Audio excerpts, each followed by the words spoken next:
Le livre de Jérémie, chapitre 44.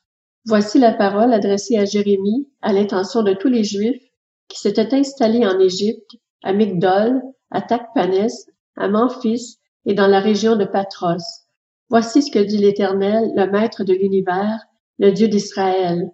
Vous avez vous-même vu tout le malheur que j'ai fait venir sur Jérusalem et sur toutes les villes de Juda. Elles ne sont plus aujourd'hui que des ruines inhabitées, à cause du mal qu'ils ont commis au point de mériter. Ils sont allés brûler de l'encens et servir d'autres dieux, inconnus d'eux, de vous et de vos ancêtres. Je vous ai envoyé tous mes serviteurs, les prophètes. Je les ai envoyés inlassablement dire, ne commettez plus ces horreurs que je déteste. Mais ils n'ont pas écouté, ils n'ont pas tendu l'oreille, ils n'ont pas renoncé à leur attitude perverse. Ils n'ont pas cessé de faire brûler de l'encens en l'honneur d'autres dieux. Ma fureur et ma colère se sont alors déversées, incendiant les villes de Juda et les rues de Jérusalem, et celles-ci ne sont plus que ruines et terres dévastées, comme on peut le constater aujourd'hui. Maintenant voici ce que dit l'Éternel, le Dieu de l'univers, le Dieu d'Israël. Pourquoi vous faites-vous un si grand mal?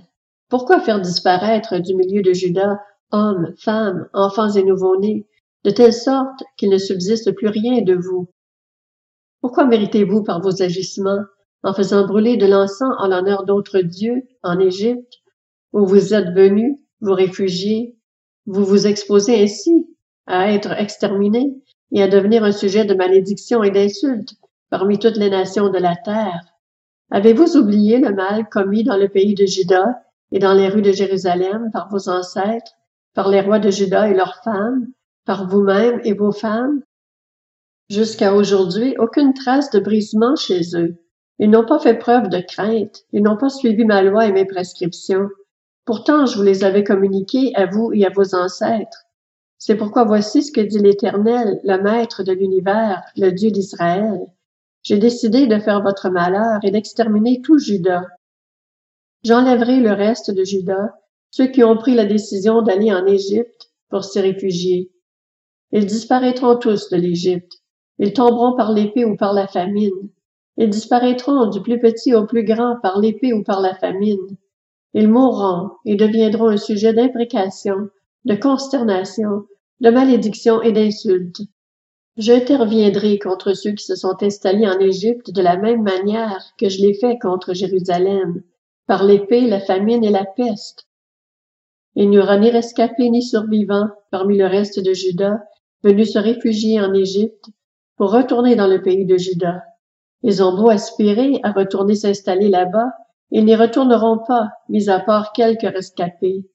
Tous les hommes qui savaient que leurs femmes faisaient brûler de l'encens en l'honneur d'autres dieux, toutes les femmes qui se tenaient là en une grande assemblée, et tout le peuple installé en Égypte, à Patros, répondirent à Jérémie.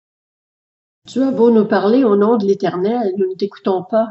Nous voulons faire tout ce que nous avons dit et continuer de faire brûler de l'encens et de verser des offrandes liquides en l'honneur de la Reine du ciel, tout comme nous l'avons déjà fait, nous et nos ancêtres, nos rois et nos chefs, dans les villes de Juda et dans les rues de Jérusalem. Nous étions alors rassasiés de pain et heureux. Nous ne connaissions pas le malheur. C'est depuis que nous avons cessé de faire brûler de l'encens et de verser des offrandes liquides en l'honneur de la Reine du ciel, que nous manquons de tout, que nous sommes exterminés par l'épée et par la famine. D'ailleurs, lorsque nous faisons brûler de l'encens et versons des offrandes liquides en l'honneur de la Reine du ciel, est-ce à l'insu de nos maris que nous lui préparons des gâteaux à son effigie et lui versons des offrandes liquides? Jérémie dit alors à tout le peuple, aux hommes et aux femmes, à tous ceux qui lui avaient donné cette réponse. L'encens que vous avez fait brûler dans les villes de Juda et dans les rues de Jérusalem, vous et vos ancêtres, vos rois et vos chefs, ainsi que l'ensemble de la population, l'Éternel s'en est souvenu et ne l'a pas oublié. Il ne pouvait plus supporter la méchanceté de vos agissements, les horreurs que vous avez commises, et votre pays est devenu une ruine, un désert, un endroit maudit, inhabité, comme on peut le constater aujourd'hui. C'est parce que vous avez fait brûler de l'encens et péché contre l'Éternel, parce que vous ne l'avez pas écouté, et n'avez pas suivi sa loi, ses prescriptions et ses instructions, oui, c'est justement pour cela que ce malheur vous a frappé, comme on peut le constater aujourd'hui. Jérémie dit encore à tout le peuple et à toutes les femmes, « Écoutez la parole de l'Éternel, vous tous, Judéens d'Égypte. Voici ce que dit l'Éternel, le Maître de l'univers, le Dieu d'Israël. Vous et vos femmes avez formellement déclaré, tout en le confirmant par vos actes, nous voulons accomplir les vœux que nous avons faits en brûlant de l'encens et versant des offrandes liquides en l'honneur de la Reine du ciel. Eh bien, vous respecterez vos vœux et les accomplirez jusqu'au bout. Écoutez donc la parole de l'Éternel, vous tous, Judéens installés en Égypte. Je jure par mon grand nom, dit l'Éternel, que plus aucun homme de Juda ne fera appel à mon nom, que dans toute l'Égypte, plus personne ne dira « Le Seigneur est vivant, c'est l'Éternel ». Je vais veiller sur eux pour leur malheur et non pour leur bien. Tous les hommes de Juda qui se trouvent en Égypte seront éliminés par l'épée et par la famine, jusqu'à leur extermination complète. Les quelques-uns qui auront échappé à l'épée reviendront depuis l'Égypte, dans le pays de Juda, et tout le reste de Juda, venu se réfugier en Égypte, saura alors quelle est la parole qui se sera accomplie, la mienne ou la leur. Et je vais vous donner un signe que j'interviendrai moi-même contre vous dans cet endroit, déclare l'Éternel, afin que vous sachiez que mes paroles s'accompliront vraiment contre vous pour votre malheur. Voici ce que dit l'Éternel.